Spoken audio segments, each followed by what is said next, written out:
Tul il-jum ta' tlieta saret Open Day għal pubbliku f'diversi postijiet li llum iżommu s-settur tal-avjazzjoni f'pajjiżna ħaj. Fosthom l-Ajruport Internazzjonali, il-hangar tal-Lufthansa Malta u l-Malta Air Traffic Services. Meta żar dawn il-postijiet il-Ministru għat-Turiżmu Edward Zammitluis qal li l-Gvern identifika clusters fih dan l-industrija tal-avjazzjoni li minnhom Malta tista' tgawdi vantaġġi kompetittivi u b'saħħithom.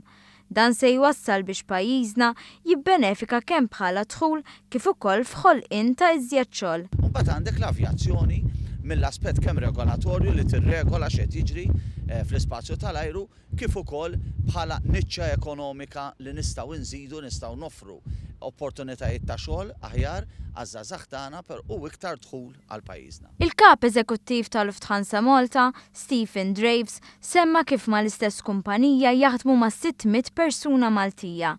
Turija li l-Maltin huma kapaċi biex jagħmlu dan it-tip ta' xogħol. Intant, kull min żar l-istess hangar seta' josserva n-numru ta' ħaddiema jagħmlu xogħol ta' manutenzjoni fuq l-ajruplani. Barra l-hangar tal-Lufthansa Malta, fl-Ajruport Internazzjonali ta' Malta, eżattament fid-daħla tad-departures, saret wirja dwar l-istorja tal-Ajruport Internazzjonali ta' Malta. Il-Ministru Zammitluis żar ukoll lill-ħaddiema tal-Air Malta, il-kumpanija nazzjonali li bħalissa qed tagħti skont ta' 30% fuq il-vjaġġi bħala ċelebrazzjoni tal-100 tal-avjazzjoni f'Malta. Fl-ajruport saru wkoll sessjonijiet ta' informazzjoni minn membri tal-ekwipaġġ tal-Air Malta. Kull min attenda l-Open Day seta' jżur ukoll l-Airwing tal-Forzi Armati ta' Malta u ż-żewġ hangars tal-Medavja u SR Technics.